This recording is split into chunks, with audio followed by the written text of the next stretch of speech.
What's going on, everyone? Welcome to another episode of Post Credits Podcast, a show where we are lucky enough to talk about movies with you. This is episode 51, recorded on Sunday, October 12th, 2025. You get posted to podcast services on Tuesday, October 14th, 2025, the usual spots. Apple Podcasts, Yes. Google Podcasts, Spotify, Amazon Music, Podbean, and YouTube. If you're listening to us on an audio-only version, feel free to come on over to YouTube as well. You can watch full episodes or segments, all video. You can see our handsome mugs, or I don't know what to do with my hair when I do it. We try to snip out some interesting segments. Like and subscribe. Don't forget that one's a big one. Helps us out. However you choose to enjoy our content, thank you very much for listening.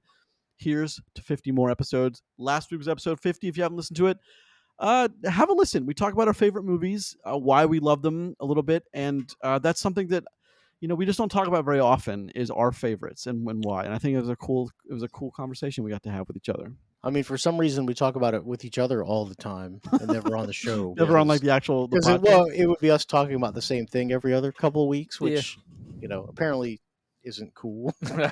Whatever. I look very jaundiced today. You do. I don't know what's happening there, but I'll take it. I meant to say something before the show started. That's just how you look. No, we could have figured it out and made some adjustments. No, that's God, that's cool. Well, let me ask the obvious question. Your natural pigment today. Let me ask the obvious question: do you have jaundice? I don't have jaundice. No, I'm not diagnosed. All right, I'm not here enough. next week. Just don't even question it. So, all right. Well, some housekeeping from last week. Just a couple things that. So, Chris, you know how we're both fans. I told you my friend was a fan of Here Comes the Boom, and like not 4 hours after it dropped, he's like, "That wasn't Mark Batter did not play Ken Dietrich. Are you crazy?" I'm like, "I knew he didn't. That dude is Christian Sesniski. He must be some Eastern European guy, but it's not Batter." cool. Figure we need to make that clarification. I'm I not said gonna something do that. about Texas Chainsaw Massacre. I watched it on Prime. I think it was Netflix. Yeah. Cool. Also, never going to apologize for that either. All right, fair enough. Nope. I had some other things written down, but we don't need. Actually, let it be noted, I will never apologize. just never. No. 10 toes. And I want to ask you. I want to ask you a serious question, something that I thought of, and I really mean this. If you I'm had not to gonna watch, apologize. No. You, the royal you, me, and Roger, you, the listeners, be clear. you and the listener, so everyone that's not me, I'm talking to right now, which is planet Earth. So I ask you guys a question, Chris. Okay. It's like 17 people, but all right, cool. Yeah. Okay. Well, I mean, right now, just 2 at max. Unless somebody else is anyone in the room with you? Blink twice if you're in danger. Okay, here's a question. Okay. How many movies in the MCU would you choose to watch if you had to, gun to your head, for 3 weeks straight from 8 in the morning to 10 p.m. over either Armageddon or Con Air? How many movies Over them? Over them, like instead of them, how many movies in the MCU? Okay, so I have questions, and I don't mean this to be like contrarian, because like if you say I have to watch movies for like 14 hours straight, does that mean if I choose Armageddon, do I have to watch it for 14 hours straight? Just Armageddon? It's only Armageddon. No. Oh God. Listen, not even to be a joke, but after a couple of days, like I'm probably even watching the bad MCU movies before I have to watch Armageddon. No. 3 or 4 times in a row. Choose. Oh, well, you can choose one, but how many are there? Movie. Okay. Okay. No, I took it the same sorry. way you did. I was going to say, I'm just watching them all, so I have variety, right? Yeah, listen, like that's 30 movies at this point. Like I just keep them going. 30? Because like I don't want to watch. Like, look, I know that I talked to like Armageddon is not a big movie on my list. Like it's really not. I could absolutely sit down and watch Armageddon and be fine with it. But I don't want to watch it for 14 hours. I don't want to watch a single movie over and over and over again for 14 that wasn't hours. an option. Okay, Chris, what about you? Well, which movie was it again, Roger? Sorry. Well, he didn't pick one yet. I didn't pick one. I just said I don't want to do it at all. Or Con Air, or Con Air, just saying. I mean, Con Air's fine, but I don't want to watch it 5 times in a row. So am I picking a movie or picking Con Air or picking Armageddon? Or is like, instead of that scenario, you have to do an MCU movie? Which one is it? Instead of Con Air or Armageddon, you have to choose a movie that's inside the current MCU that started with Iron Man and is now wherever it is. I think that I would still probably pick Endgame. And the reason, and even though it's not my favorite one, it's the longest. Sure. So it covers the most time per watch. So it's at least got a lot going on, and you can kind of walk in and out if you have to, whatever that means for it.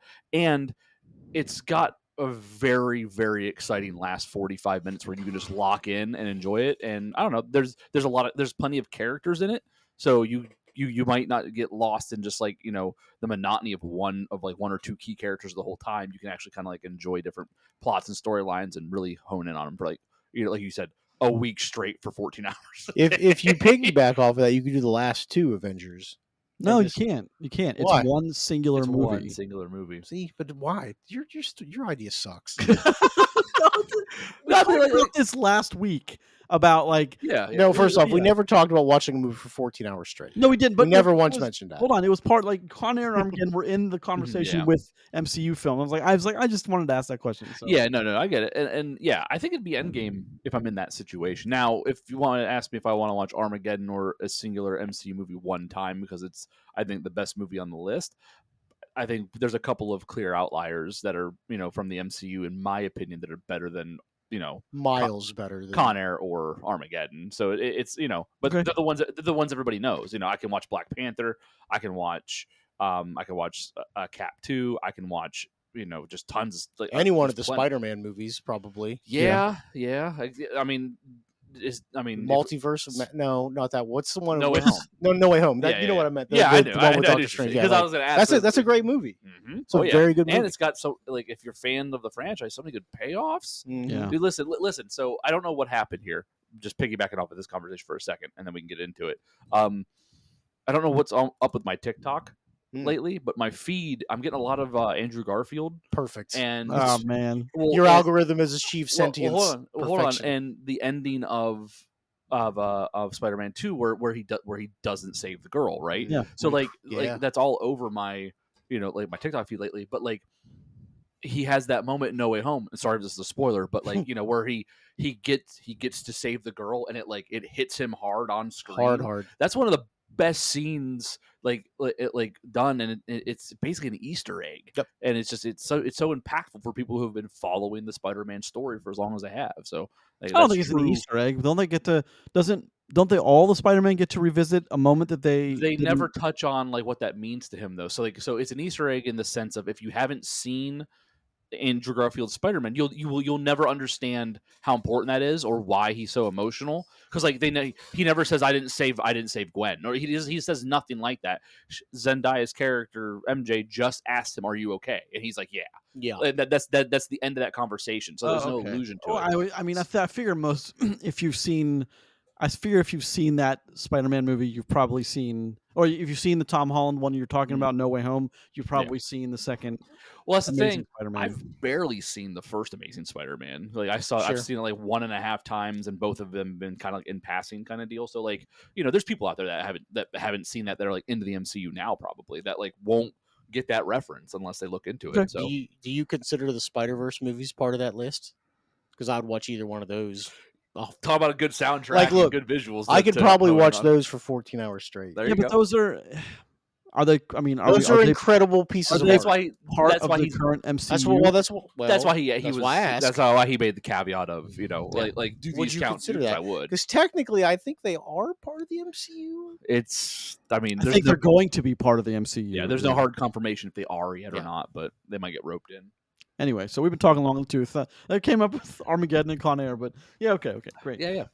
Well, good. I love that you couldn't have been like pick 3 Marvel movies against like Lord of the Rings. Like that's, I mean, like look, then you have like a real discussion. True, because like look, there's 3 Lord of the Rings movies is going to be 14 hours. It's so hard. It's so hard because the Lord of the Rings movies are a rare example of telling 3 individualized good stories that are part of an overarching like through line like story, because that like even the best to try to do it don't always achieve it. Think of like all the Star Wars movies we have, right? Yeah. Whereas like those are the same. That's a planned trilogy. Same with Lord of the Rings. It's a planned trilogy. But they don't all pull it off well. Like the last round of trilogies is not 3 good movies. Episode 4, 5, and 6 do it well, right? Yeah. But like 1, 2, and 3 do not necessarily. I would say 1, 2, and 3 do it miles ahead of 7, 8, 9. But Oh, it's just, yeah, like, but that's comparing But that them bar on is their own very scale, low. Yeah.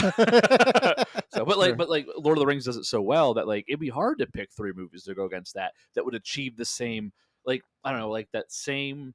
I just watched the whole story that was 14 hours long. I didn't hate my life. You know what I mean? Yeah. Where it's not that's got to be probably one of the hardest things to achieve in cinema. You know what I mean? So. I mean, you could put Harry Potter. Like, I'd watch Harry Potter. I mean, Lord of the Rings or Harry Potter. I don't know, but they're I think equally as good. Harry Potter's a good call out, but even No. so, like there are time gaps in each of those stories, and they're very isolated until it all comes to a titular end in the last 2, right? So it's like, whereas Lord of the Rings is successfully and I think perfectly marred back to back to back in essence. Yeah, it's good. It's a whole different thing. Yes. Weird kind of tangent we got off on, but Yeah, it's fine. I'm gonna see how many times I can bring Armageddon. We'll talk about whatever we want. I'm gonna see how many times a year I can bring Armageddon and Con Air into the conversation. I love wish you those wouldn't. movies. All right, let's move on. I hope you're ready to talk about Starship Troopers for 46 consecutive weeks. I could do that, and I love That's Starship good. Troopers. It starts next week. For the record, we're past 10 minutes, so I can say the F word now. Johnny, awesome. No one swore in the first 10 minutes. Holy crap. Whoa. Speaking of swearing, I'm sick. I'm on like 4 different pills. I'm just trying to. I have like a non-drowsy pill, and I'm just trying to keep it above. Just I don't. No one asked that, but I just thought the world should know. Yeah. Everyone now knows. Cool. Also, speaking of things like that, not that I'm sick, so I was taking a drink of soda today. Yeah. And like I choked on it, because like my body betrays me, right? Yeah, no, it gets worse because then I immediately coughed, and then it came out my nose a little bit. So it was one of those things. So now I'm still choking as my nose begins to burn and run at the same time, and I was like, I'm dying. I'm going to die like this. Just as like Dr. Pepper snot comes out of my nose. Yeah, that's terrible. On that note of Dr. Pepper snot, let's start. Dr. Pepper the show. I am one of your hosts, Grayson Maxwell. Joining me, as I do every week, are my maybe not so beautiful when they have Dr. Pepper coming out their nose co-hosts Roger Stillian and Chris Bond. Yeah, I was down and you kicked me. I'll never forget that. Good. Let's start the show by the box office. Have you guys seen the numbers? No, I didn't look at anything. Disappointing. Number one, Tron is saying number one, 33.5 million for a worldwide of 60.5. That's not. Disney certainly wanted to double that. If they were certainly looking to at least double that, if not more, but it just wasn't there. I have a question for everyone to ponder. I'm going to ask this again. We start talking about Tron Ares. What did we get this movie? That's what I want to know. All right, number 2, Roofman, 8 million. For a worldwide of 8 million. At least it's staying consistent. Good for Roofman. It's got good reviews, I guess. Yes, much better than Tron. One battle after another, 6.7 million for a worldwide of 138. What did we say, Roger? Did you say the budget was like 1 something for this? It was expensive. I remember. I can find out. It was expensive. It's like 130 or 140. It's like almost Well, that's that's at least made the advertised budget back, so that's good for it. Yeah. Number 4, Gabby's Dollhouse, the movie, 3.4 million for a worldwide of 45.9. Heck yeah, go Gabby.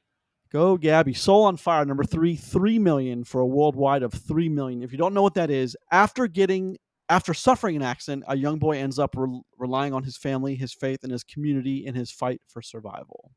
That's the description. Still don't know what it is. I don't blame you. All right. 130. 130. Yep. Jeez. Okay.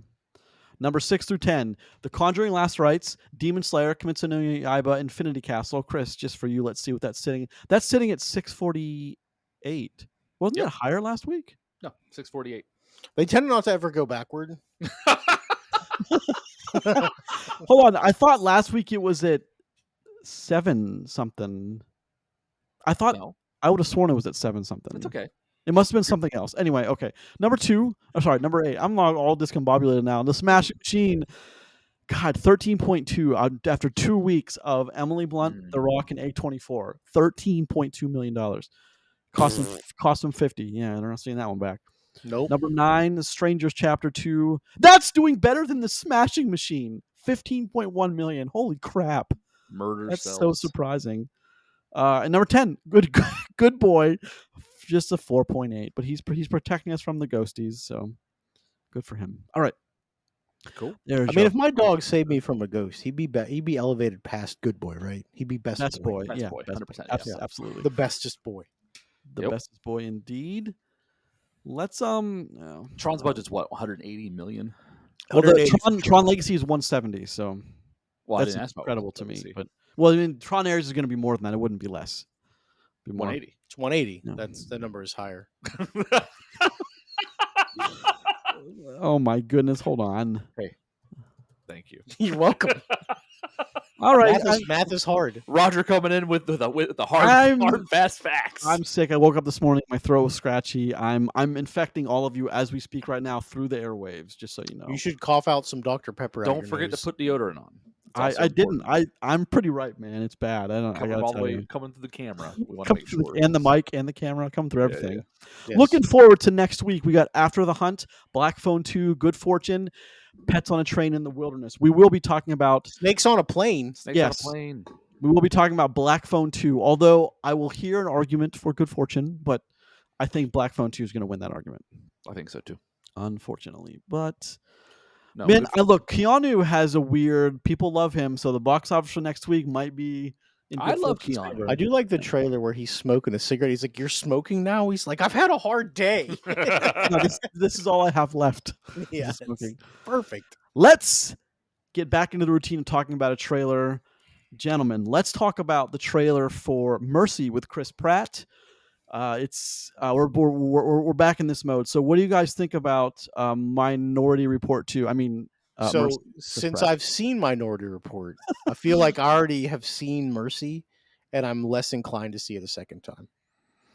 Well, I don't know if that's going to work because we are going to watch that. So I mean, I stand by what I said. Does Minority Report have Minority Report itself, like it's not a genre specific movie, right? Like it's not like we can't make a genre out of predictive AI. no, but I mean, it justice falls in. system. I mean, well, sci-fi. sci-fi. Yeah. Well, not now. It's let me fi. cook, as the kids say.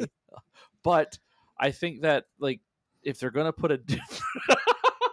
if they're gonna try to put a spin on that style of film, I think that innovation has to happen someplace, and if it's going to come through and make something exciting, then it's worth a shot. It looks like that they're doing the Minority Report thing, but with like an added twist of like a guilt-o-meter, A guilt meter, and yeah. where like it's not convincing other people if you're guilty or not, it's convincing the machine. And there's one point where he begins to cry and his guilt goes down a little bit, where it's like it looks like it's using cues. I thought it went up. It does go up at certain points too, but Okay. not at that point. And like so at least in the trailer it could be just cut that way, right? But Sure. I don't know. I like the idea of humanity having to convince machines, like one way or another when they're Yeah. hard coded, which is actually kind of something that we'll talk about today with Tron.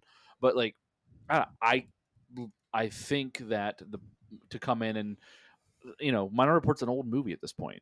Yeah. So 2002, man. It's, would you rather have Minority Report the 20-year later remake, or do you want to have something that tries to do something a little different that's in the same vein? Of course, I want the second option there, but I want Yeah. I want an evolution of something. But also, it's a tough call. That was Spielberg and Tom Cruise, and that was actually a pretty darn good sci-fi film. It was a good movie. Yeah. So I mean, it was good for sci-fi for the time. I think that there's plenty of examples of sci-fi doing much better. I haven't watched Minority Report in a long time. Does it still hold up? Has anybody it does. watched it? I watch it all the time. It does. It holds up in the premise, but with it's got the same. It falls in the caveats of movies in that era do. You know what I mean? Yeah. Especially in the sci-fi realm. It's not perfect by any means. It's like going back and watching Demolition Man or Running Man and stuff now. Demolition Man rules. Not at Demolition all Man- the same. I don't think that's even close the same. I mean, they're not the same caliber of film. I'm not saying that. I'm saying that the caveats of having something sci-fi set into the future, and then you get to see what that becomes later on, or like what the ideas of the future look like in the past. That's what doesn't hold up for me. So like when you ask me as a sci-fi nerd, does it hold up today? There's an asterisk on that to me.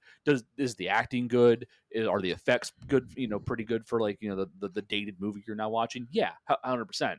Is it kind of corny what they thought 2019 would look like? Yeah, a little bit. You know what I mean? So in their defense, Taco Bell is still going strong. You know what? they did get that right.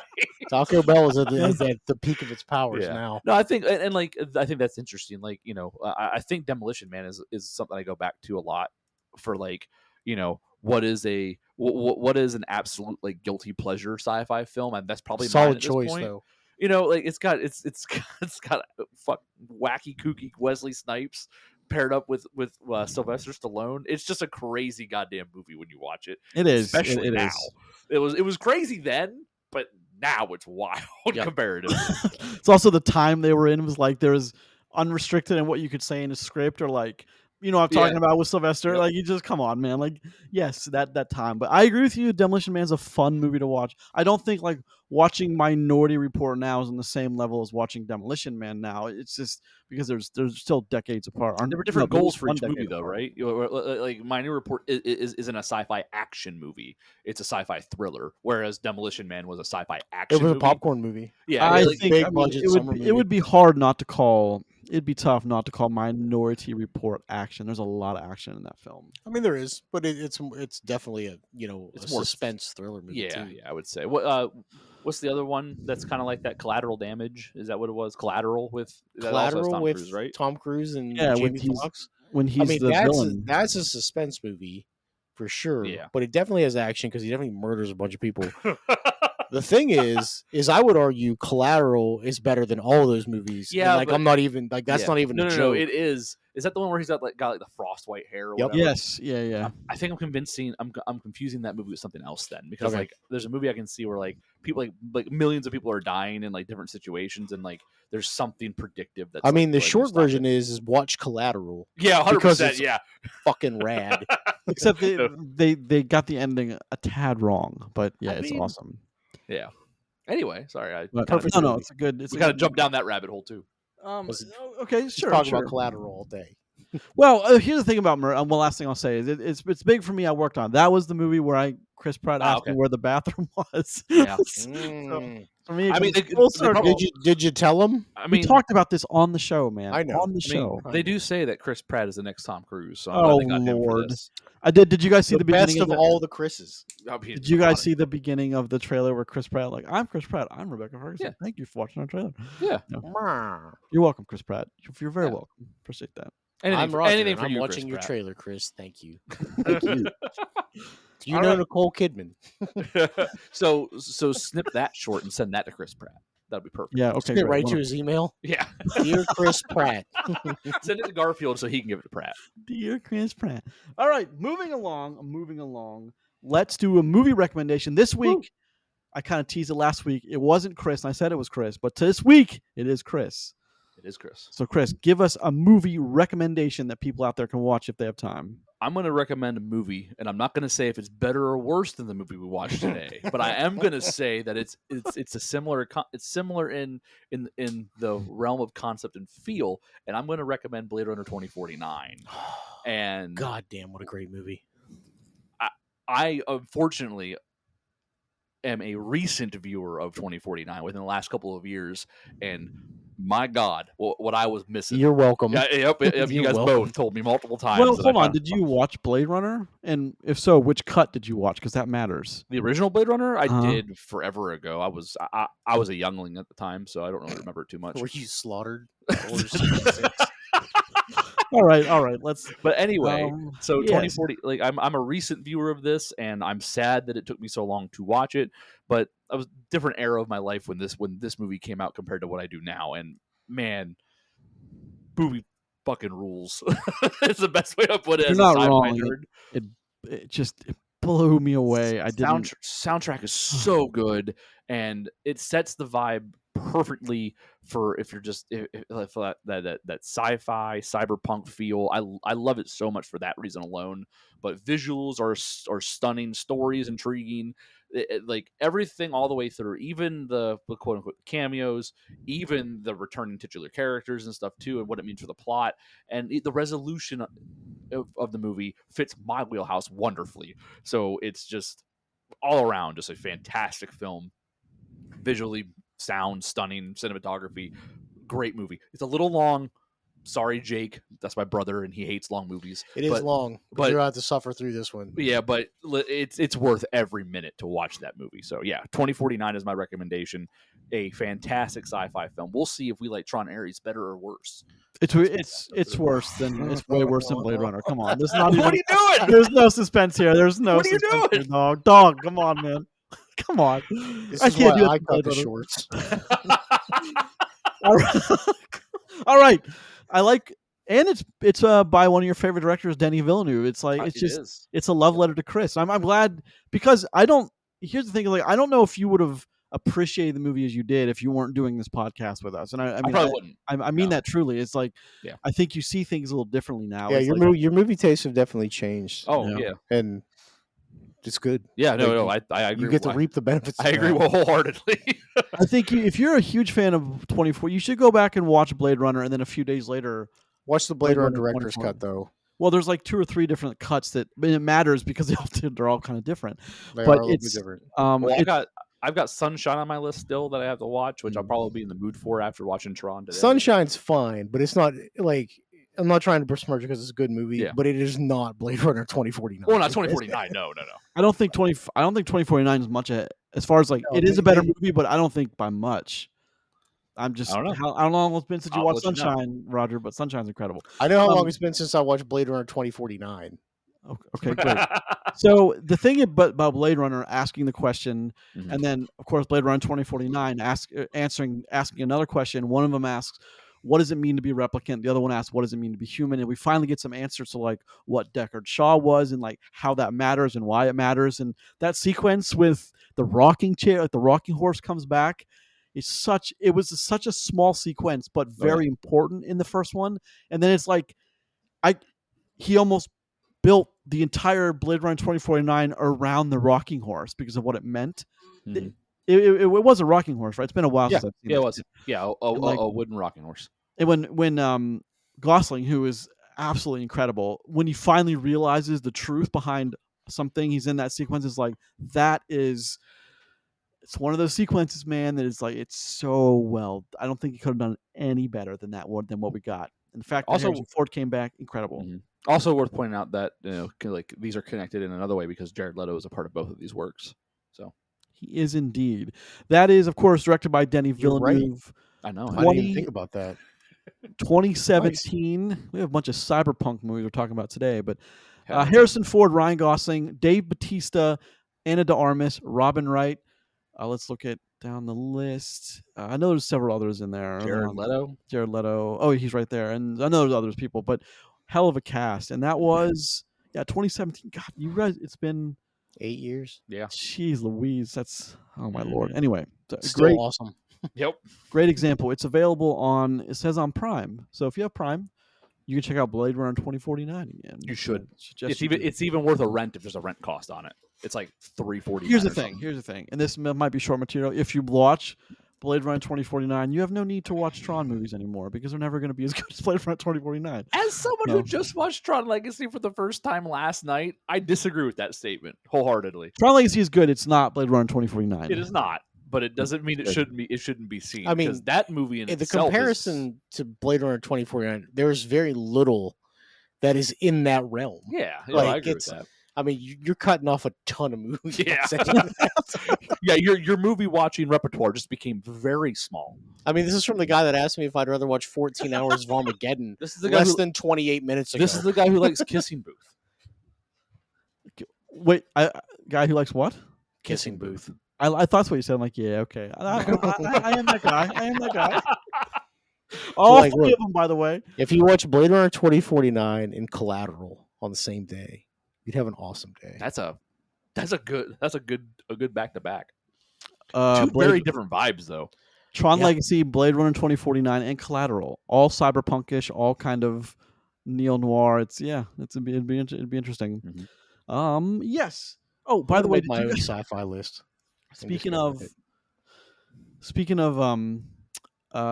Jacob Elordi from Kissing Booth. You see, he's in the new Wuthering Heights Yeah. with Margot Robbie. Margie Robbo. Margie Robbo. Margie Robbo. Next time you see her, make sure you. Hey, you Margie, address what her up? Hey, as such. Margie Robbo. Hey. Why It's am I Margie Italian? Robbo. Why am I Italian? You said All it. right. I did indeed. All right, let's move forward. Let's start our discussion in the Tron world, but let's start way back in 1982 with the original Tron, just for a moment, just for a second. When was the last time you guys watched Tron? The original. The original Tron? I watched that when I was a little kid. Yeah, I haven't seen that in forever. And It's not even on purpose. My brain was still I just really rewatched developing. it. It does hold up. I mean, the Well, visuals the are story's great. decent, right? Yeah. Yes, Flynn is a man ahead of his time. He's obsessed with the digital frontier, pushing forward on that, and he wants to not only go there but bring people back. And like all that's very kind of prevalent in that film. And he gets sucked into. I actually, one thing I do want to say about the Tron stuff is it does a really good job with like keeping consistent with characters and like character lines, like the Dillinger line and the Flynn line. They do a really good job with that.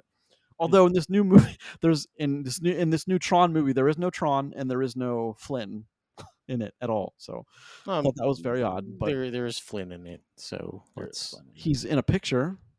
He's in the movie. Yeah, I was trying not to bury the lead, but he's not really Flynn. But anyway, let's talk about Tron. So when was the last time you guys watched that? I was like, I'm like 8 years old. A child. Yeah, yes. I was. Do you guys remember it at all? Like Sark as the villain? I remember the costumes looked cool at the time, and now that I've seen pictures of their costumes, like in the last like couple of weeks, looking into this kind of stuff, that man, they look super hokey now. You know what I mean? But like, I remember the costumes being cool when I was a kid. It was like Power Rangers, but you could see their faces. Is what it felt like to me. Okay, fair enough. Yeah, that was it, but it's now very dated, and I've watched it, and it does the redone version on Disney Plus does look much better than it did in 1982. I still have the VHS from back in the day, and I watched the shit out of that back in the day. Crazy. But it looks very, very much. It looks so much cleaner today than it did back then, and it's a still very enjoyable film. It was very expensive.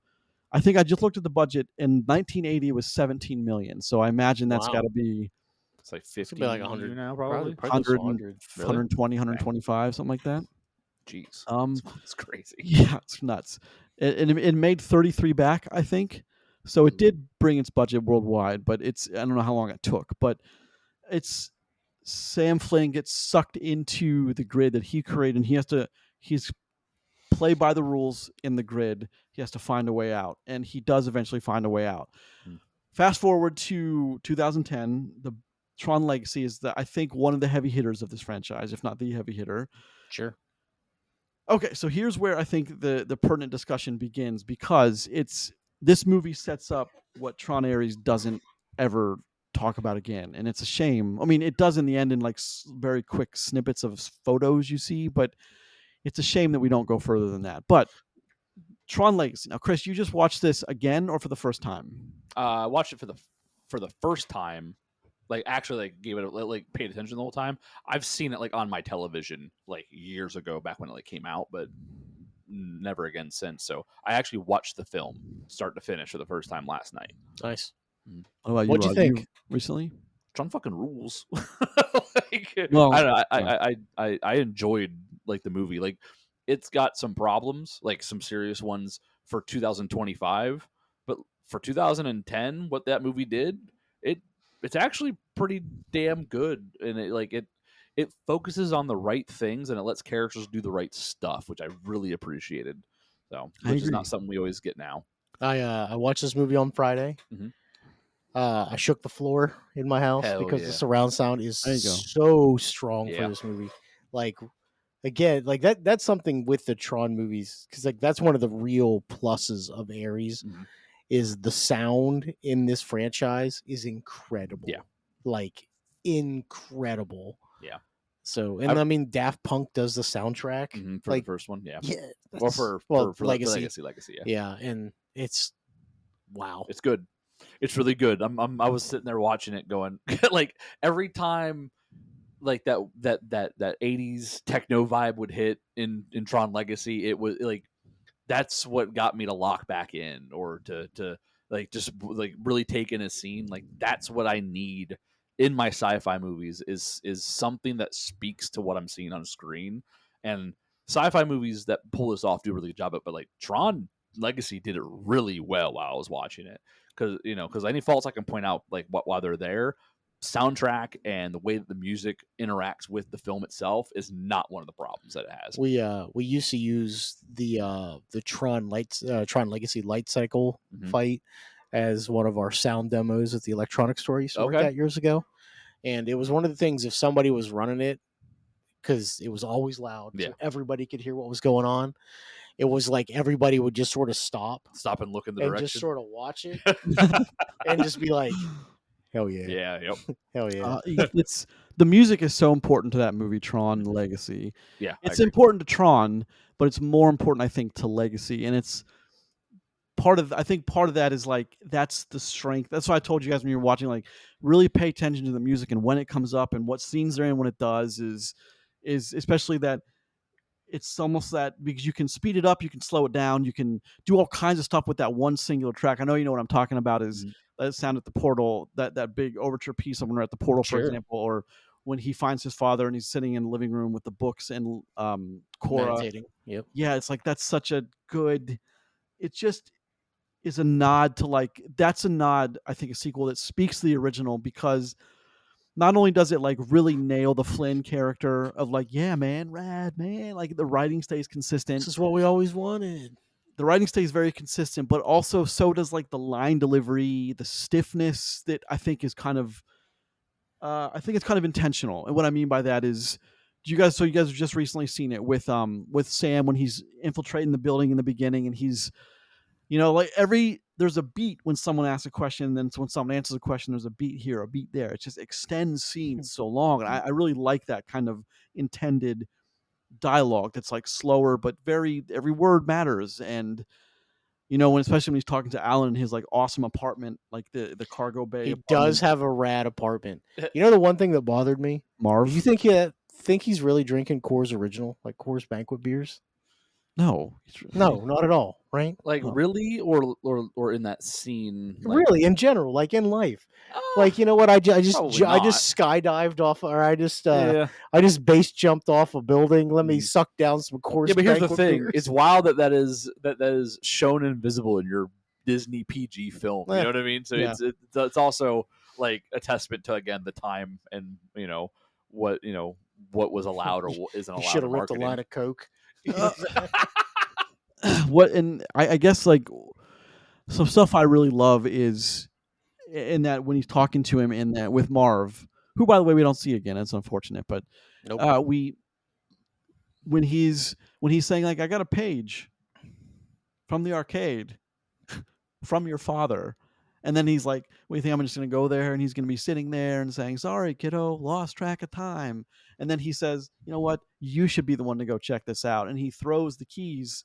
And then Garrett Hedlund clink, catches them like that for another beat of a moment. And then it's like, it's such a beautiful flow of how that works. I think the one scene that could have made that better was Alan picking up the dog bowl and the food because he's going to take the Marv for a few days, already like, yeah, well, you're going to be gone in the grid for a few days, so I'll take care of your dog. Like, that was the one thing that scene I think has always been missing, and it's just a beautiful setup.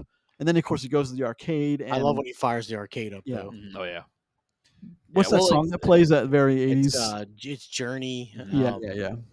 Love Will Find You. Yeah, I mean, my wife pointed it out because she watched it with me. We're like, it's odd that he shows up at night and then like from the doorway, it's like daylight coming in and lighting up the building. But it's like the shot looks way cooler though with that. Yeah, well, but that's the lighting that they wanted. That Yeah. The arcade is like that matters because in the first Tron, like that was in '82, like arcades were huge still, and like people loved them, and that was awesome for that, and that worked because he was working in that, like that was his office was. Mm-hmm. And of course, we go down, and he gets. I think I looked at my phone at the 22-minute mark is when he's in the grid, and he's being bullied by the guards in the grid. So it doesn't take long in Tron Legacy to get going. No, it doesn't. I also appreciate that too. And then we kind of, as far as going where we were, it's like, so the first one is he talks about a digital frontier. He kind of knows it exists, but not in that way when he gets sucked in and able to like be in the grid with these people. And exist, and he has to kind of figure out a way out. And they defeat Sark, and that very iconic look of him holding the disc and the woman's like on his side, and that's as Tron as anything else. And it's it comes back in a big way in Legacy too, which I that last sequence with the portal and the disc, I think is just it's great. It's such a love letter to cinema or cinephiles. It's just the sequence is awesome, man. Yeah, I agree. I think one of the there's going to be a lot of comparisons with Legacy and Ares, I think, in my part of the conversation when we talk about Ares. But something that I'll point out now is that 2010 Tron Legacy does a lot of 2010 things, which is a lot of convenience to push plot forward. And like even in that last scene you're talking about, as awesome as it is all the way through, like all of a sudden his dad is just Tron Jesus. Yep. And able to and like he's like a Tron sorcerer now, and can like literally like bend like the rules of the area and suck in Clue and blow everything up. Like, why wasn't he just doing this shit leading up to this point? Is kind of like a question mark I had as I watched the ending of it. But even with that a part of it, it's again, the movie is very 2010, and 2025 Chris watching it is willing to like see that as this was kind of sci-fi for the time. You kind of just do some hand wavy shit sometimes and things like this, and is what's built around it good enough to feel okay with some of the hand wavy that has to happen with like a lot of the convenience or the everything else. Like in Legacy they do the like too cool for the screen shit where like everybody walks everywhere, no one's ever in a hurry, but they look cool as shit the whole time. like even in the scenes where it's like, why is nobody running, or why is nobody like doing it's they're just runway walking and setting bombs up and giving finger guns, and then we're gonna dance rooms. fight. Yeah. And we're gonna dance fight. Like they're doing all the hokey 2010s fucking shit, but it's like, hell yeah. Even the part where they're like towards the end where they're in the plane and they're being chased by the gliders. Yeah.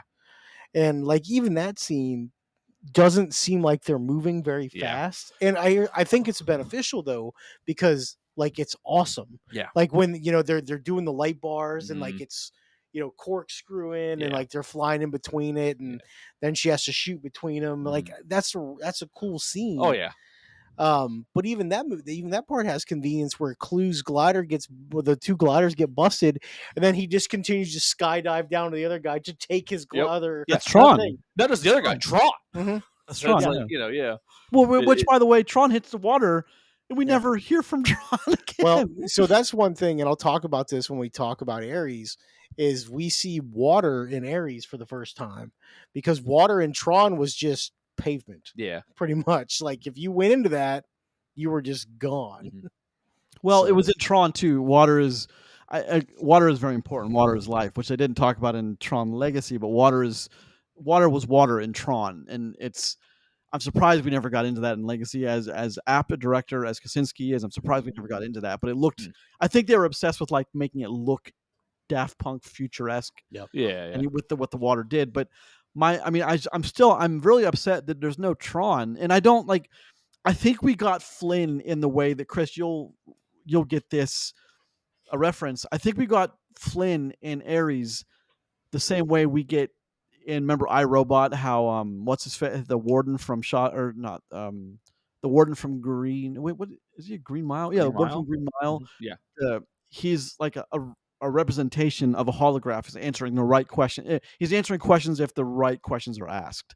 Yeah. You know what I'm talking about? Like that's how I feel like we got. I don't feel like we got Flynn in this. I feel like we got a weird, easy holographic version of him because maybe Jeff Bridges didn't want to do it, but I mean Jeff Bridges obviously did it. He read lines. Sure. I mean he was there. So was the guy in iRobot, but I mean, well, give Jeff Bridges some credit for this too, is because when they were filming Ares, he was very sick. Oh yeah. So that's when he was going through his cancer treatments. So give him a little credit. Of course. Yeah. But yeah, I mean, like, look, no one's going to believe that he's going to do a whole lot of action stuff anymore anyway, right? Like, they're not even going to ask him to do that. I don't think we need him to do, but I mean, we need him to be pivotal in a clinch moment. And I mean, he kind of was, but like in the bad writing kind of way. So I think and we're talking about Ares now in a sense, well, Well, actually, literally. Well, you can make your point, and then we'll go back. yeah, but like in Ares, in the thing you're talking about, he is pivotal, but like it doesn't feel good because it's bad writing and bad storytelling, right? Where like but what you're asking for out of that character is for him to be in a clinch moment and like something that like really like brings it all home. He kind of does. It just doesn't feel good because it's not good writing. I think is Sure, actually it's very lazy writing. Yeah, 100%. Yeah. it was all based around the it was all like, okay, well, how do we get him to code? Can we use Jeff Bridges here? How can we make it like, oh, it's impermanent instead of it's the bad way to do it. I completely agree with you. But. So I mean, like you're kind of getting what you're asking for, but unfortunately, the movie doesn't do a very good job of that. So it doesn't feel good when you get it. Like, to me, I don't feel like Flynn was even in the movie. If either of them was going to be in it, it should have been the younger one. No, I agree with that as well, and I don't think we'll. I mean, okay, so we'll never know the actual reason why we didn't get him, but like there's plenty you could say until he about, gets a sequel to Ares. True, which is set up in this very much so heavily. So. But it's not really making anything, and I don't think it's gonna. I mean, I don't think they made Tron Ares. That was the problem with Legacy. Well, yeah. Well, I mean, like, and I don't think we got Tron Ares because with a 10-year production hell because they thought it was going to make a ton of money. I think that they didn't get it out quickly because they knew it probably wasn't going to make money. But here's the thing: one of my theories on why we got it and who was in it, half of that is because of contracts. Don't forget, we have this is Disney and Jared Leto. There was supposed to be another Morbius movie. I forgot. Go ahead, Roger. I'll give you this one time. It's Morbin time. There you go. but I mean, I'm not incorrect on that though. It's right. Jared Leto probably had a 2 to 3 contract deal, and there's a deadline on that, and you have him already signed. So instead of making Morbius 2, that doesn't play in this scenario though, because Morbius was a Sony movie. Yeah, I don't know. Maybe there was not a Disney movie. No, that wasn't it. Well, hold on. Right. There's a chance that I mean, this is purely speculation now, but humor me for a second. There's a chance that Morbius was Sony, but the fact that it's part of the MCU, one of the agreements Sony and Marvel made was that they get to use him for that as well. And now they're never making a Morbius 2 on Sony's side. So now Disney's like, well, we got him for something. Let's see if he wants to do this and make some adjustments. I for one am on board for Morbius 2. I'm same, honestly, but it is what it is. I like to think when they were talking about Morbius 2, they were like, no, we're not making a sequel to that movie. And Jared Leto's like, I've always wanted to be in Tron. I guess we could do that instead. And they're like, all right, Tron movie. And he's like, okay, let's do. That's how I like to think it went. Something like that, yeah. I mean, it was way in production. Also, never forget Jared Leto is a weirdo. He is. Yeah, he is. So, like, he's probably he was probably like top tier weirdo. Probably fully on board to be in Tron, honestly. Sure. Well, the character I think would appeal to Jared Leto, given what he does and what he can do. I feel like it does. What are you laughing at? Oh my goodness! Giving my theories on. All right. Well, let's keep it focused here. Thank you very much. Back to Tron. Back to Tron Legacy is. So we had as far as like story is concerned, like I like to look at the Jeff Bridges character in Tron, like I look at Ripley in the Alien films. It's like the one thing you can never do is let her get home. You can't. So like I was like, I'm okay with Jeff Bridges being stuck in the grid forever because like that's where the movies come up and like, okay, well, are we going to get him home this time? If not, why? And the second one, he makes a sacrifice. Well, and then the third one, it could have been another reason, and then another reason, and like it just we could have played with that scenario. I'll take it a step further. It's even more titular that he doesn't get to leave the grid because the grid was the problem he created, right? So like, while Ripley isn't the reason why she's in shit, like Jeff Bridges' character in Flynn kind of is his fault. Yeah, so like it's almost like these are your sins, so now you have to be the one to offer absolution to make you want to play God. Here's what happens. Yeah, quite literally. You know what I mean? So I do think that even more so it makes sense that he can't leave the grid. It does. By the way, did you guys? He didn't make it out. Did you guys see the somewhat post credit sequence? Yeah. Okay, I just want to make sure because like a lot of people are with what Evan do you Peters' mean? I characters. Is that what you're talking about? With who? Yes. With Evan Peters, yeah. I just want to make sure like it wasn't something after that. Who I think I have a soft spot for Evan Peters. I think he's actually way better than a lot of things he's been in.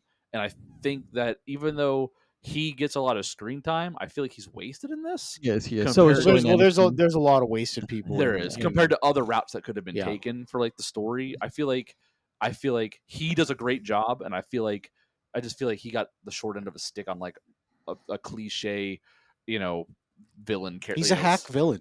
He's a hack villain. I mean, he's the predictable, like CEO white dude. You know what I Yeah. mean? Like that's Well, all it's he the- is. It's the Dillinger. That's the thing. Is like it's the Dillinger. They had to carry on the Dillinger line, regardless of again, like Alien. Like the company was always the villain. The Dillingers are always the bad Don't you guys. think the mom could have been just a fine villain? Actually, a good villain, even. I She's think kind- Gillian Anderson would have been cut out for she's it. Yeah. kind of- Gillian Anderson can be whatever she wants. to be. exactly. She's kind of an asshole already in this, just to her son. She could have just been that character. They were right? up 12% though during. Yeah. They were. She They could have were. been very Cersei Lannister like. She Yeah. really could have. I mean, a woman CEO of one of the biggest companies in the world, like that's that does happen. Like that's awesome. But Yeah. so, go ahead. No, I was gonna say, how much more do we want to talk about Well, Legacy I before we have switch one to more Tron? point. I have one more That's fine. point. to Yeah, bring up. yeah. So Let's get it. here's and here's roll the in. thing: is when I see sequels are coming, my mind goes into overdrive of like, well, where are we going to go now? So here's the thing with Tron, we got the start of the story, we got the digital frontier, the creator and the driver forward of this thing. He goes in, he saves day, he comes back out. Then in the second one, he has a son, and he disappears in the beginning, which I also was just thinking the second the de-aging tech from 2010 was Oh, that was It's, bad. it's not didn't great. look- No, didn't yeah, look that good. was It's not that was great. bad. But I mean, good on them. Here's the thing. trying. Maybe I don't remember how it looked in 2010. I was probably like, "Wow, it looks great," but now I'm just like, Yeah. and then so he disappears, and then the sequel said, okay, well then the son has to go in and get him. They set up a scenario in the beginning with Alan, who kind of knows how things are anyway because he's part of the company, and he goes in, and then he's trying to bring Dad out and can't, and that's just kind of summing up. But he does bring Cora out, so Mhm. in the very Tron reasons. stance of the disc, and Cora's on his, mimicking the poster from the first one, and so then, okay, now she's out. But like, not only is she out, but they've had philosophical conversations because she's learning stuff. She was reading Treasure Islands and a bunch of Jules Verne novels. And it's like he was teaching her about the outside world and what it means to be human and philosophy and thinking and reading. And then she asked the question when Roger, you brought up the glider. She says, "What's the sun feel like?" And he's like, I can't explain it. It's warm. It's incredible. It is kind of what it is to Where be human. they have that motive. They have that same moment in Ares too, with the rain. Yeah. Well, yes, of So- course, but hear me out. So, and then of course she's like, I want to experience that, and like, slim chance that's going to happen. Although she has an IO and she's different. So then it cut to that wonderfully crafted sequence where they get out of the portal because the disc switch and Flynn does Flynn things and sucks Clue back into him, and then we get Cora's out, and not only is she out, but she's experiencing the sunrise and like she's laying on his back as he's driving the motorcycle. So I was like, okay, the sequel says we go here with it. Like I thought with Tron Ares we were going to get You thought. something like, I mean, something that's like kind of Terminator does is, human life versus digital life, and like I thought we were going to get the life. What's the first life? What's the first child birthed by an IO going to look like? I thought like we were going into this cool thing, and then Ares comes out and addresses none of it. Like, what are we doing? Okay, so I don't know why this just clicked in my brain. Is Barbie just Tron Legacy? Oh my lord! No. Think about what you just said, right? Mm-hmm. In the Barbie world, which is separate than our world, things can interact with each other. You can go to the Barbie world and you can bring things back. Mm-hmm. There is fighting inside in the Tron world. There is fighting inside of the Barbie world. He's not wrong. Son of a bitch! Son of a That's bitch! right. So I'll take it a step further. Oh I don't know boy! if anyone's seen this cartoon, but back in the day, there was a cartoon called Reboot. Okay, I Yes. don't think I yeah, have. yeah, I've seen it. I think I think Reboot and Tron are very much adjacent. Reboot freaking ruled, by the way, Okay. back then. I mean, it was on the same run line as like Beast Wars and stuff. Okay, So that's big time. And like the whole idea was that all the characters in Reboot were sprites inside of a computer, and whenever a user would would launch a game, it would come like they would have to enter the game as soon and be a part of it when it started, and they were the NPC computer players against the player. Interesting. So it's kind of like in that same like dystopian, like you can go in and come out and kind of stuff. Yeah, it's Is Barbie just Tron Legacy? That's the short. That's of course the short for the week. Anyway, wow.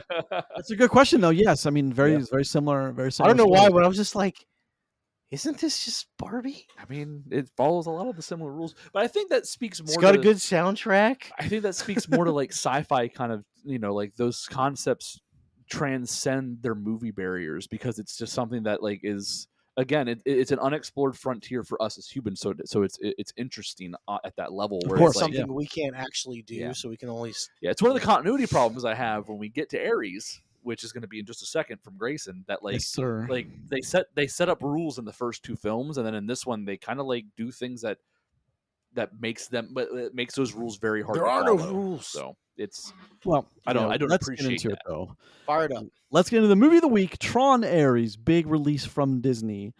Do you guys know the numbers, the Rotten Tomato numbers? Nope. Let's talk about Tron 1982, tomato meter 60, to popcorn meter 69. Nice. And the Metacritic for Tron is 58. That seems about reasonable, right? I wouldn't argue that. 58, yeah, for an old movie. The numbers for Tron Legacy, 51, which I don't agree with, tomato meter, and 64 popcorn meter, with a Metacritic of 49. I think it's a tad low, but 49. Okay, I think it's a tad low. The numbers, the Rotten Tomatoes for Tron Ares, 57 and 87. However, the 57, even though it's 57, it's not the tomato, it's the splat. So that doesn't. So just below 60, yeah. And then we have what's the meta? The Metacritic is sitting at 48, so it's pretty even across the board for the meta. So it's very in line with Tron. Got you. Yeah. All right. Which I don't agree with. I think Ares is the weakest of the three by a long shot, if you ask me. So, go do the particulars and everything, and then I would like to make a statement before we get started. All right. Well, so I mean, why he gets a particular setup? I do think that Tron Legacy and Tron Ares are two in the same. Not even two in the same. Those two films are more closely related than the 82 Tron is to either. Oh, absolutely. Yeah, I agree with that 100%. Yeah, and even more so, the distance between Tron Legacy and Tron Ares, 10 years or no 15 years, 15. Like causes its own set of issues that I don't think is conducive to these three movies being like anything considered a trilogy or even hard to connect them all, which we see happening in this. They're three very different eras of film. Sure, like 100%. Yeah. All right, let's get some particulars out of the way real quick. Tron Ares, directed by Joachim Rønning, who's got quite a sizable filmography of his own, written by Jesse Wigatow, Jared Leto, Greta Lee, Evan Peters, Gillian Anderson, Jodie Turner-Smith, and Jeff Bridges revises as Kevin Flynn. Bridges. Let's talk about it. Chris, lead us in with the thumbs up, thumbs down. So this is for Tron Ares, what we think about the film if we give it a thumbs up or a thumbs down in 3, 2, 1. Boop.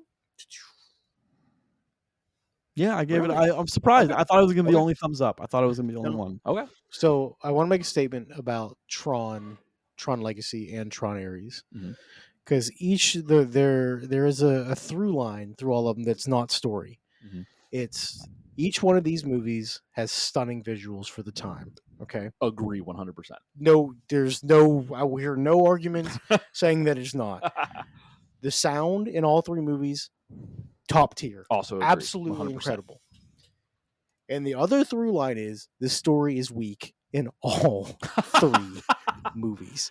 It's like they put all this effort. It's just focusing on Ares for a second. Yeah, is there are visuals on screen of things that I never thought could look like they do. Okay. And the soundtrack and the score, I know I'm usually not a big score guy. Like it's not like the way the music fits in this world and the way that every beat has its own special sound and things like that is so vital to this movie. Without it, this movie is a 2. Okay. Like on a scale of 1 to 10. And like the thing is you can get away with a weaker story when you have the visuals to back it up. And like, this isn't a shot at Avatar because I couldn't make that joke, but the one thing Avatar does is the story has never been like the driving point of that. It's the visuals and the spectacle you get on screen. And I would say on a slightly lesser level, the Tron Ares does a really good job of putting that world on the screen and does it excellent. Okay. So But the story is soft. It's just soft. I mean, I don't disagree with you. I agree with you on everything you said, except for the fact that I don't think that the music and the visuals, which I'm on board for in Ares. Don't get me wrong. Mhm. It's not enough to carry the film to a thumbs up for me. Well, that's where I'm totally at. okay. Yeah. It's the only thing that I would say to counter that is if it had any semblance of a good story, like this movie would make $1 billion. Oh no. I mean, I agree with you. Like there's I don't know if that's so much a counter as just a statement that that's part of the argument or conversation. I think you said that all three of them have a weak story. I think where Legacy gets it right is in two places. First off, they have the majority of the movie take place in the place we're interested in the grid, sure. on the grid, where the movie it has all these elements of this now place, world, universe, whatever you want to call it, that like has its own rules. And the movie, and this is a tool that can be used, but they at least use this. They use it heavy-handedly in Legacy, but the movie is ambiguous enough as a sci-fi film to where it works to where it doesn't hurt it, right? Where it's like, there's all these things that aren't explained. There's just things that happen, things that are. Whereas like, and like in the world of sci-fi, and especially early sci-fi, where your movie is carried more by your visuals and your sound than your well written out story, sure. The ambiguity lends to helping you achieve what you're going for. Whereas in Ares, we don't get that, where the story isn't ambiguous at all. It's very clear what the story is. Very straightforward. It just sucks. So it's like sure. Well, I mean, it's like, it's not good. You're right. It's really like not the most interesting thing is the grid. We're never there essentially. And we are for it's a very brief time, 15 minutes maybe. Yeah, the interesting characters we don't get enough time with, in my opinion, and even then they're not the strongest of characters we've seen in the Tron universe so far.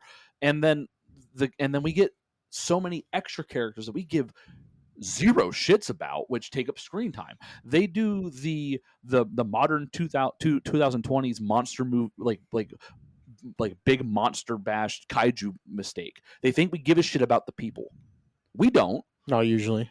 I don't care about her ragtag group of friends that are also tech geeks. I care about them at none. I barely care about her because they don't do a good job of making me care about her. Like, they just don't do a good job of any of that. But yet I'm spending significant screen time watching her friends solve all the issues while she buys them time. Well, she's in a grid. Well, not even the grid. She's just on the grid of New York. Yeah, isn't it San Francisco? Wherever it is, it doesn't matter. But yeah. Well, so like that matters so little too, right? Yeah, it's true. It's like the movie has all of the bad things that we see in current movies, whereas in the 2010 Legacy that we get a small focused cast, characters that we're given time to build up and care about, and an interesting mystery sci-fi story that we get to live through and see some really cool shit all along the way.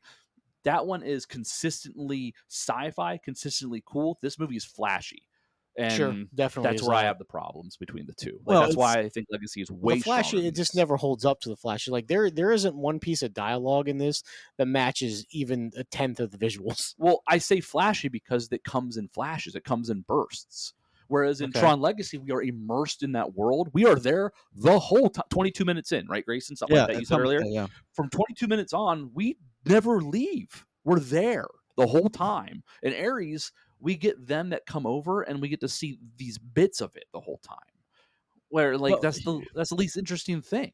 Is where we're at. Legacy does one thing really well too, Chris, and I will say to your credit here in mentioning it is Legacy does this thing where like a lot of movies do it, and it's contingent on the story. Is Sam Flynn gets there and he's one of the dominoes that starts the dominoes all falling one way, and like, okay guys, motion started. we got to do this, or we're all going to die here. Is he comes there and he finds that Kevin Flynn's been hiding. Clue can't find him. Flynn could just live out the rest of his life and then transfer all his knowledge to Cora, who can then do the same thing. But Sam going to Zeus on Cora's recommendation is like, Jeff Bridges is like, you've done enough already, and then he says, no, events have started. The motion we're in motion now. We have to continue. He tells his son, "You're messing with my Zen thing, man." Well, that's you're messing with my Zen thing, man. And then radical man when it's very 80s, but.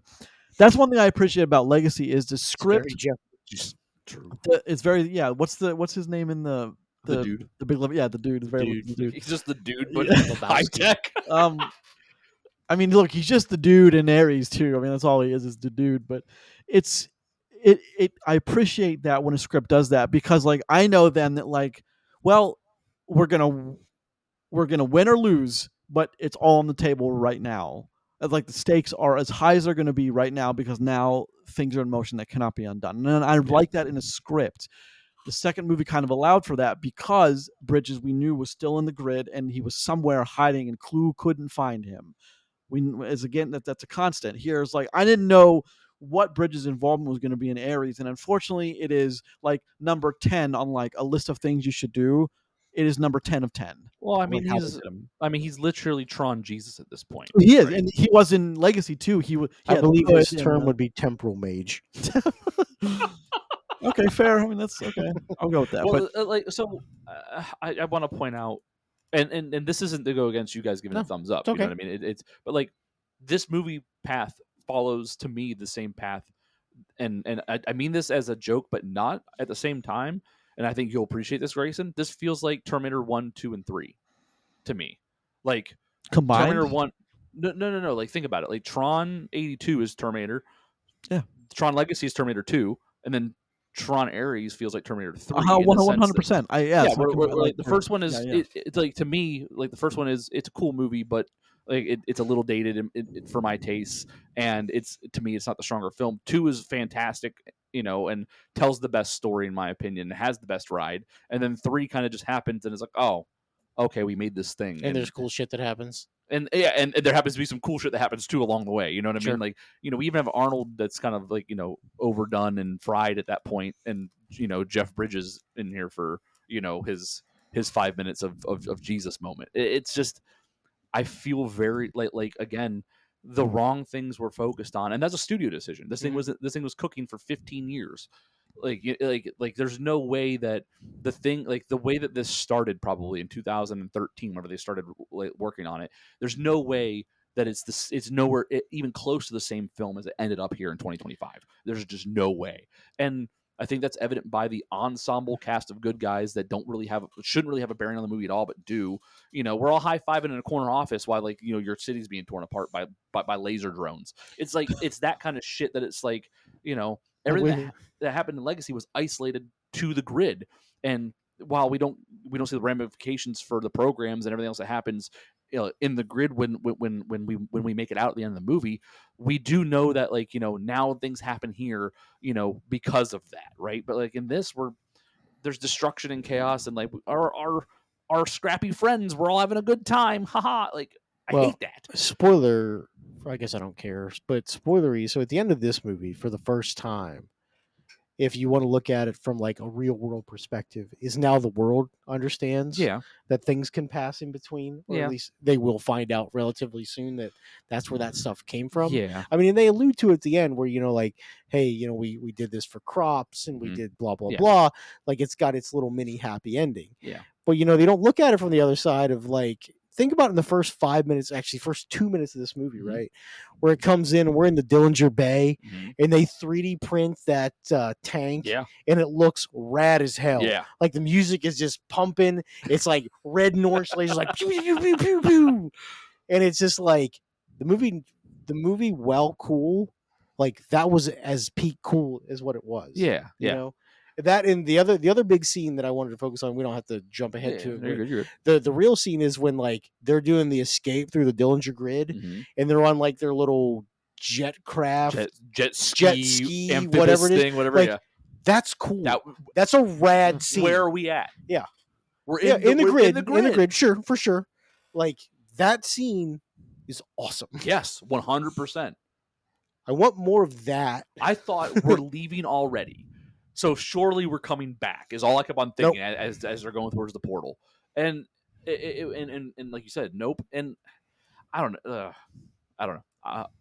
Legacy does this thing at the end of the movie where it says, Sam says to Korra, "Now we're going to change the world." Mm-hmm. I guess fucking not. Well, that's the thing. That's why I thought they'd have to be in this one. It's because they already said it. Literally the only snippet that we get of Sam is that he stepped down to CEO for personal reasons. For personal reasons, motherfucker saw literal Jesus. You know what I mean? And he saw digital Jesus, came back from digital heaven. And was last time I knew somebody that left their job for personal reasons, it was a little bit of rehab. just saying, he hurt his nose. Or Garrett's like, you know what? I'll see how this one does, and then maybe I'll decide to be in the next one. So yeah. Oh no. He was never talked to. Are you kidding me? Oh, I think he did. I think I see. We're of completely. I think they asked him, and he was like, "Nope." So then, okay, well, now we got to write him out for some reason. No, I think I'm sorry. I'm going to be a little jaded, and I think that the lead that we got was the lead that they always knew they were going to grab. Which maybe not in person, but I think that this movie's Jared Leto. Well, I mean, but you could refer to the Kim woman as sure. Okay, yeah, I think that's the lead, or meant to be. Jared Leto is the. Hold on, that's what I was going to say. Is their character. The reason we have the characters that we do in the story we do is because it's Disney, and they have they have their playbook regardless of what anything else says. That's their playbook right now. Well, so that's what I'm saying. They're not going to ask they're not going to ask the white dude to come back and be the hero for this story. They're just not. I don't think they ever even reached out to him. They didn't ask the guy to come back and play Tron. They didn't even ask him. Well, that's what I'm saying. In an interview. But okay. Well, Tron isn't. I mean, Tron had a helmet on for the majority of Tron. Yeah. Anyone could be Tron. It's 100%. But the movie is called Tron. That's my point. It's like, where is Tron in the Tron movie? That's why I was like, okay, I haven't seen him. Where is he now? Even in Legacy, Tron was spoken of as if as this mystical character that they had to deal with, right?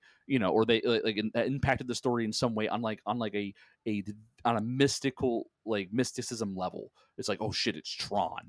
We're like, we don't even it doesn't even start the service. And the guy who played him, himself alone, they were like, he said in an interview that they never even asked him to show up.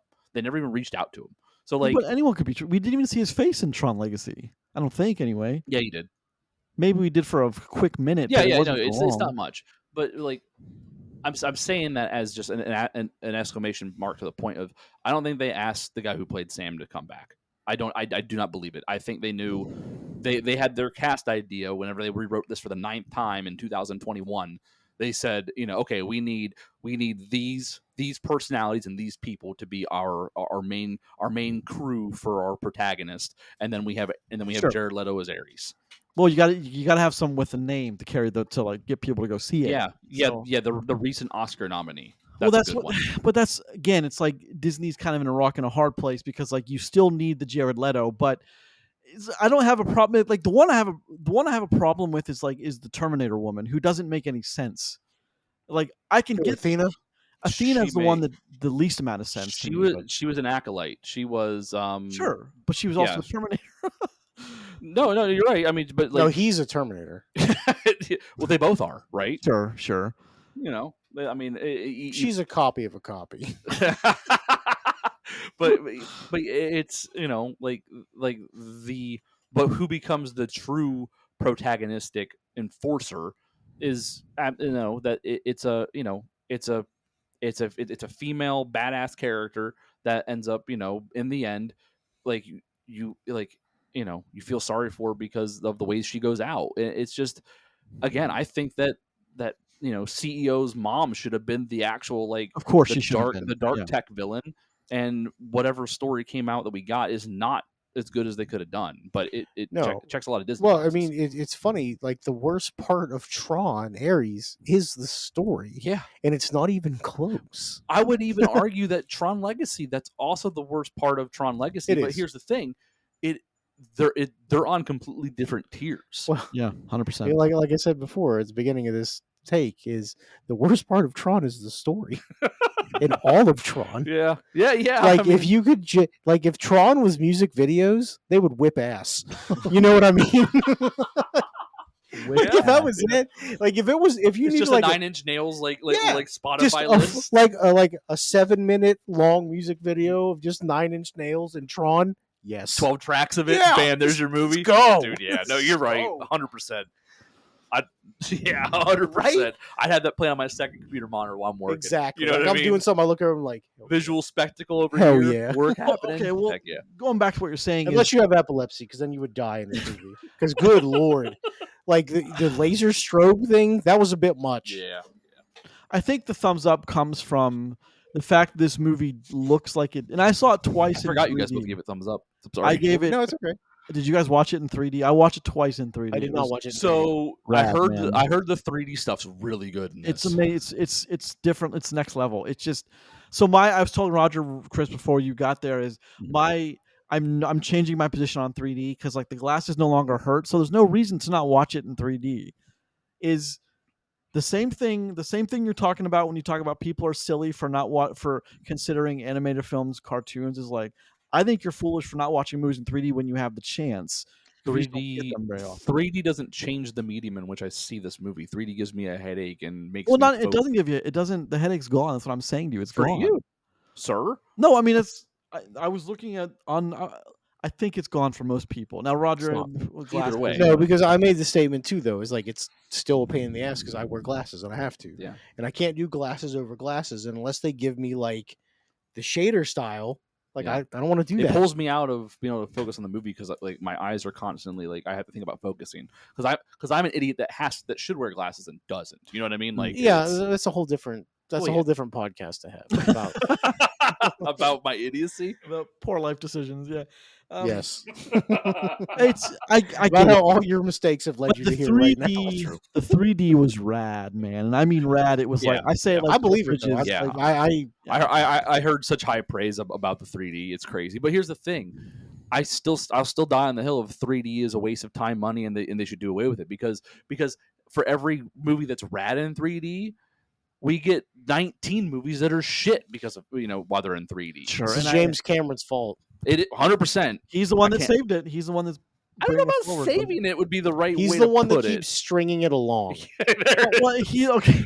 Remember you guys remember those conversations that like before Avatar came out? It was like he was like, oh yes, in my next few movies you won't even need the glasses. It's all 3D anyway. Like Yeah. he said those like, come on, Yeah. man. He's so full of shit. Swinging a Yeah. big bat there, aren't we, little guy? Jesus, Well, I I mean- love that man. So I mean, you talk about someone who believes their own grandeur. That's one of them. You know what I mean? Sure. So, anyway, so part of the reason I thought this is a thumbs up is because like if you haven't seen a movie in 3D lately, for some reason you didn't watch Avatar, or like it's something that you've never seen before, That's and I mean such that a- it's incredible. that's such a niche reason to give it to put it into a thumbs up, though. In my opinion, Well- like it's hold on, it's more expensive that way. It's not easy for everyone to do it. If you have glasses, good fucking luck. Like there are so many many things that are contingent on being able to see a movie in 3D that like you're saying that it's one of the things that pushes it over to like Damn.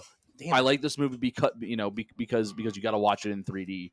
That's not easy for everyone. It's not simple and it doesn't Well, work for everyone. Sure, I mean- but also where it's like I thought the score was rad enough Oh, that I agree. it carried the movie. I'm Well, mad yeah, I couldn't see it in IMAX. You don't have to pump the 3D up. Just be like, because it looks and sounds awesome. Yeah. Like if you need a reason to watch Tron Ares, is because it looks and sounds awesome. Yeah, Yeah. You can make your own decisions on the story because, like, that's what people. Well, I mean, because seriously, because Yeah. like, listen, we Fair know enough. the story's weak. We agree the story is weak. Yeah. Not everybody will. Hey, which we know the story is weak. We agree, and we're right. yeah, that's, there you go. Yeah, and if they choose to be like, well, I liked it. Okay, fine, Good for whatever. them. Yeah. But like, look, we all think it looks and sounds rad as hell True. because it does, and give it props for that. Yes. No. 100%. Like.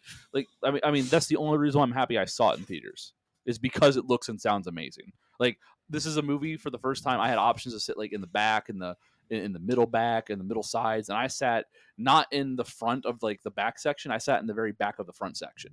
So like, I was right there, like I got the whole screen. I got to turn my head a little bit to see on the edges. Like, and I'm so glad I did that, because goddamn, it looked cool. It's awesome. Yeah, really it's awesome. it's incredible the way it looks. But I think it's enough it's a fun enough movie as it is. I think it I went back and forth and thumbs up, thumbs down for a while. In my Fun head. matters. Fun definitely No, matters. true, 100%. I mean, There's- if you watch the thing like there's 7 enough- times, it Well, won't be there's good, enough cool in here to push past the weak story, which is why I gave it a thumbs up. Yeah. Is the story is the least relevant thing to me in this movie. And I know that that sounds so weird, because normally I'm like, story stinks, I don't ever want to see it. I will absolutely watch Tron Ares again. How long has it been since you've seen Tron Legacy? Watched it on Friday. Did you? Yeah. See, like I can't imagine. Well, because I'm having the problem with it right now. Like, I watched Tron Legacy last night and then watched Tron Ares, and like I dug the story for Tron Legacy so much more. Well, and there was basically no story. Well, yeah, that's the thing though, is the story for Tron Legacy is better. It's still not very good. I would even say that like Ares does the whole like MacGuffin thing, and like I don't like Legacy doesn't even do that. There is no MacGuffin. They're just trying. It's just an escape room. It's all a MacGuffin. Giant escape room is all Legacy is. Whereas like this one, like yeah. they have the code that's the MacGuffin, and then she becomes the MacGuffin. Like it's I don't know. I think they wasted time with Jeremy Peters for some reason is like on this like he's the best thing since sliced bread, and I'm not quite sure if I think he's that good. Jeremy Peters or Evan Peters. I'm not quite sure he's that, but I mean they thought they had something with the cast. They must have thought they had something with a story. It's like, oh yeah, it's cool, man. Now they're in our grid. Now it's the real grid. I will say him going from messed up tech bro allegory to him going to him ending up inside of the grid of their grid. See, here's things we don't know. Are these all like pocket universes? Is each so grid... they are. So how I actually was talking about with Grayson with this. So the Dillinger grid Yeah. is separate than every other grid we've ever been on. Okay. So it's like these are like pocket universes. The original Flynn grid where he goes back to the 80s grid is separate. Got it. Okay. At least the Flynn grid is also the Legacy grid. That's why there's not the one he's talking about. The 80s one. The 80s Tron grid is its own thing. Oh, is it? I thought okay, yeah, that makes sense. Which I have another problem, which I'll circle back to in a second. But the now that our tech bro character is there, I think him Jeremy Evans. You have you all messed up on his name now. Evan Peters. Yeah. I think he will play a awesome deranged villainous psychopath within that within that realm. I think he as an actor is fit for that, like 100% psychotic tech villain dude. Well, let me ask the question: do you think we get another Tron anytime soon, where it's enough that we would carry over other characters? I think that Disney, in their infinite knowledge, absolutely can't help themselves. I think this is I think this is a planned trilogy. I think it's a planned 3-part. I think Tron Legacy was a planned trilogy. I think we get one more. I do. 100% with the way they set this up. I mean, it's not going to be as successful as they'd like it, but I think it happens. Well, but it's not. And then Ares becomes the odd man out because that's the only one that doesn't matter. Because if they bring back Sam Flynn and Cora, it's like that doesn't. I don't think they're bringing back Sam. I mean, unless they cut a really big check for the dude. Dollars to donuts, they bring back Garrett Hedlund. I promise you, they bring back. Jeff Bridges will not do the next one, and they got to have a Flynn in it. They can have a Cora. They'll they need. Well, or do they have the offspring of Sam Flynn and Cora, who's grown up a little bit? You keep on going back to that. I don't think anyone's thinking about that but you. So wait. You watched those first two films and you didn't think that's a possibility where the story's going? After all talking about source code in life, you never thought once that could be an interesting avenue to explore? No, I think that whole avenue is not what people are interested in when they watch these movies. Unfortunately, that's just my opinion. No. I think there's a good to fair chance the next movie is all about someone's offspring. I'll eat my shoe live on camera Hmm. if we get the offspring of Sam and Cora. No, in the not next just movie. Sam and Cora, an offspring of someone that was in the grid with a user, or sorry, with a creator, a user. I Is that, yeah. mean, I'll stick with the Sam Cora and shoe eating. I'll be wrong if we get anybody. Well, look, if that happens, you're gonna eat your fucking shoe. No, Sam and Cora specifically. Yeah. So here's what I just realized talking. They do the whole thing where they got to discover the permanence code or whatever. Yep. Which is something we'd never heard of before. Well, hold on. Yeah. And they go all the way to like whatever bunkers in Alaska and do the whole thing there, right? Skagway. Yeah. How do you remember that? Buddy, it's on the screen. Here's the thing. Didn't they just have it the whole time in the museum? Yes. So they didn't have to go to Alaska at all? They could have just went there and figured it out? No, they went to Alaska because that's where the sister's stuff was. Yeah. And that's why she went there. But no, they didn't have to go there. Yeah, so it's like... But they didn't know it was in the lab until later on. Yeah, but it's like, it was there the whole time. I don't know. It's just in my opinion, poor writing.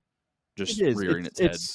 It is very poor writing. There's no reason that had to happen. There's no reason. I mean, the whole sisters thing didn't have to happen. It could have just been one woman who was, or the Kim sister she's not a sister, but she was just wronged by them and she was going to make them pay. God damn it. And then she just gets pulled into this thing. Like, it didn't have to be that. The simple story is needlessly convoluted, unfortunately, and that's the worst kind of movie to have, because then you're not working with anything, but you're making it confusing. What is there to do with it?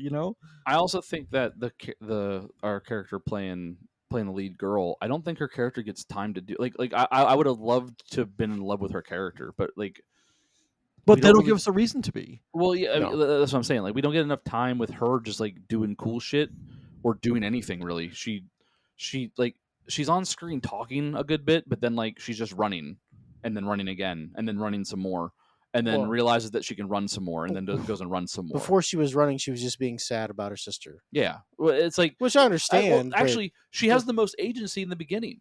She's the one digging for the thing. She's the one that goes to Alaska. Mm-hmm. She's the one that puts the time in. She's the one that finds it all. And then all of a sudden she's just running away. I love the fact that we skip like 95 days.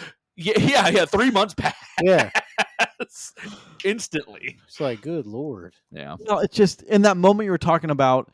Was that the moment you're talking about as when she said what it means to be, human is loss and love are just are horrible sometimes. That's what you're talking about. Is that moment that I don't know if that's the same kind of moment. It was meant to be.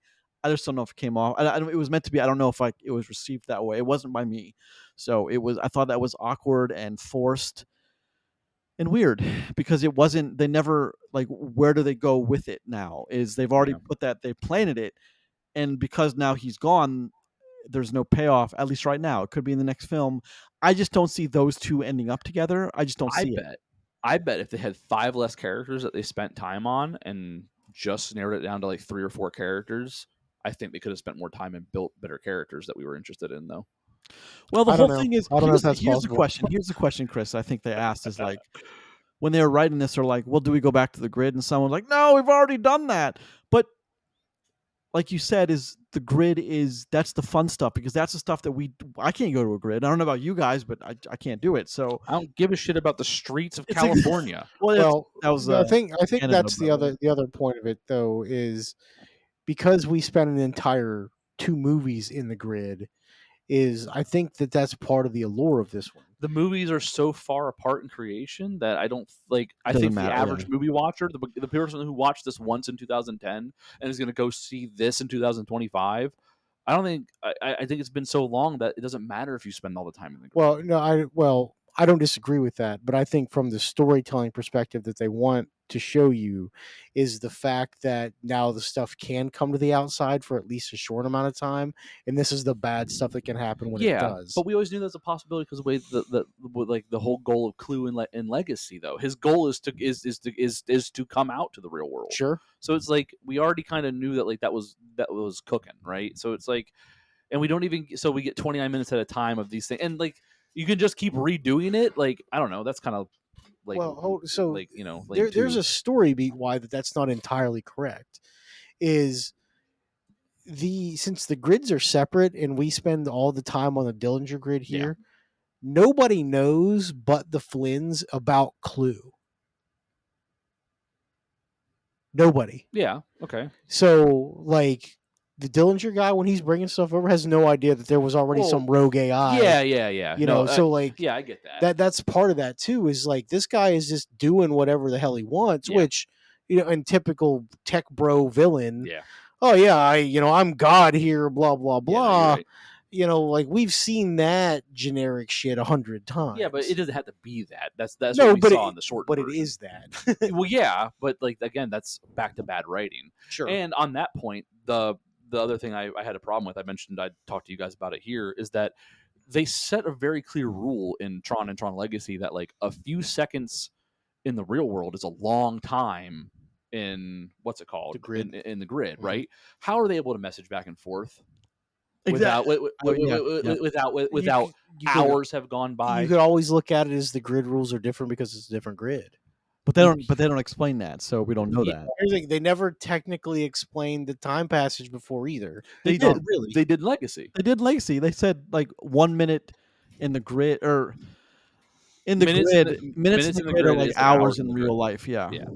Yeah, but It's- like hours is not like it's X amount of time. But okay. It's minutes to hours is what he was saying, but it's so it's like it's like how are they able to have these conversations back and forth via text? You know what I mean? Where it's like, you know, wouldn't like that just it creates this weird like thing of like someone like me who digs sci-fi and it's like like these things mattered in Legacy, but they don't matter now. Well, Tron's own rules don't matter. So yeah, I mean, fair enough. Tron's own characters don't matter. That's Yeah. Where you can't have a Tron move without Tron. Tron's the great equalizer of those universes. I would argue we don't have Tron in Legacy either. Like you guys pointed out, you know what I mean? He's barely there, and that's fine. But like, I think that again because 2010 Tron Legacy, following 2010 Hollywood rules, like they picked a very small cast and focused on them. Whereas this, we get this huge cast of characters that we don't give a shit about. Sure. So like Tron didn't fit in the small cast ensemble then because they wanted to really focus on Cora and Sam and Flynn and Clue. Whereas in this one, we don't get Tron because they really wanted to focus on 13 different characters. Eve and Ares and Dillinger. Yeah, exactly. Athena and whatever the guy's name is at Microwave Burritos. Yeah, Burrito Boy. Like instead we have all these Laser characters Man. now, and Tron just doesn't fit here. Actually, I did think he had one of the best funny lines in the film when the CEO walks up, he's like, "What happened?" And he's like, "Oh, the girl came through. She threw me against it. It was a big thing." Like I thought that was pretty funny, but yeah, because he's the I'm comic aware. tech sidekick. Like I thought that in was every funny. movie. Sure, but like again, it's very this movie would look different had it been not Disney. Pretty shitty they tore up that nice arcade though. Yeah, I agree with that. Yeah, I love I agree. arcades. I miss them. Okay, listen, very I would cool. love Flynn's arcade. Mhm. Like, what a rad place yeah, that must dude. be. All right, guys. So I think it's evident that we didn't really dig it. We kind of liked it, but not No, enough it 100% gets a passing grade for me because it looks and sounds cool. Yeah. I was trying to say Listen, more eloquently. fun and cool matters. Yeah. Let's move into our final thoughts then. Okay, my Roger. final thought is this movie gets a pass from me because it looks and sounds cool. All right. Anybody else like to go? Yeah, I'll go in the middle here. Please say Since exactly what I just since said. I'm different. No, I can't. This movie looks and sounds pretty cool. Yes. But it's not enough to get a passing grade for me. And I don't know if that's because, I'm like I really do dig sci-fi, or if it's actually a bias he's born of the fact that I watched Legacy last night and I kind of dug it. And then I watched this and it just didn't live up to the same kind of like story standards that I hold these kind of things to. But if you don't care too much about anything besides the sound, the visual effects, and seeing cool shit on the screen, this movie will absolutely pass all your bars, 100%. For me, as someone who really wants to dive into the meat and dive into like the whys, the rules, the lore of things in sci-fi, it just doesn't work for me because this feels like a token movie of these characters and these concepts and ideas that needed to get made instead of it being made by someone who gave a shit about what came before. So I just didn't dig it as much as I wanted to. That's fair. I feel very similarly that Chris does, but maybe for slightly different reasons. Is about 45 minutes in this movie, I was still thinking like, where are we going with this? Because it if you remember, it takes a long time. Then those action sequences are very lengthy in the beginning or towards the middle, and it's just, where are we going with it? We're not moving the story of Tron forward. We're not moving the story that Tron Legacy, and Tron Air. We're not moving any forward. It's just kind of parallel to where we were in Legacy, and it's just, that's not where we need to be. But for what it's worth, and I do mean this, is it looks exceptional, and I can't say that enough. It's just, it's really a visual treat, man. It's like, it's on par with Avatar. It looks so good, if you ask me. It's Agreed. And the weird kind of the odd intermixing with the soundtrack and the choices they were using for the music. At one point, it's like almost like a lullaby when he's talking to Tron Jesus about the permanence code and impermanence code, and like what that means. Is also like, that should have been a much better conversation. Should have been a much more moving conversation than it was. But Yeah, man. Yeah, man, rad, man. He was talking to Sam, maybe. Well, that's the thing, is I also don't. I'm not quite sure that the Jared Leto Ares was fleshed out enough to make any sense in the world either. I think it's worth saying that Leto was fine in this. Like, I have no problem with how he did. I think that Jake Gyllenhaal would have been cooler, but I think that Jared Leto does a fantastic job being a punchy dude in a cool looking suit. You know what I mean? It's fine. The acting in this is not a problem in any way, shape, or form. Well, I mean, neither is the fight choreography, but some of that is like, why are we doing this? What's going on here? Yeah. The fights don't make a whole lot of sense. Why some characters? Because there's red lights everywhere and people get punchy. Yeah. I mean, sure. I guess it's orange technically. But Yeah. Point's the same. All right. I mean, it's pretty red. I wanted more. Rad. I wanted more. I got like half of that equation. I got like half of it. I didn't get the story, which is ultimately what's more important. But we also don't see movies that look like this very often, so True. or sound like this. So Very often. You mean almost never? Yeah. Fair enough. I mean, no, and that's sad though, because like, look, if more movies look like this, you can get away with making worse films. True. And like, I'm not trying to advocate to make worse movies, but if the worst thing I have to watch this month is Tron Ares, that's fine. Yeah. Like, that's absolutely fine. Yeah. I had a decent time with the film, just not enough to where, Yeah. Like, this is infinitely more watchable to me than Smashing Machine. Agreed. Well, I would choose to watch Tron Ares again 12 times before I watch right? I would choose to watch Tron Ares 5 times before I watch Smashing Machine. Would you twice. watch this? Would you watch Tron Ares or Con Air? For 14 hours straight. 14 hours all day. Con Air, man, all the way. But I'm a 90s guy. But anyway. Yeah. That does it for us in episode 51 for Post Credits Podcast, a show where we are very lucky to talk about movies with you. If you listen to this episode on an audio-only service such as Apple Podcasts, Google Podcasts, Spotify, Amazon Music, or Podbean, feel free to head over to YouTube. Check us out there. Also, turn us on while you're doing work. Whatever it is that you people do, like and subscribe. Very important. I'm becoming a better millennial podcaster. Thank you for joining us, and we look forward to seeing you next week for Black Phone 2. Cha-chink. Quit telling people we're doing next week. Okay.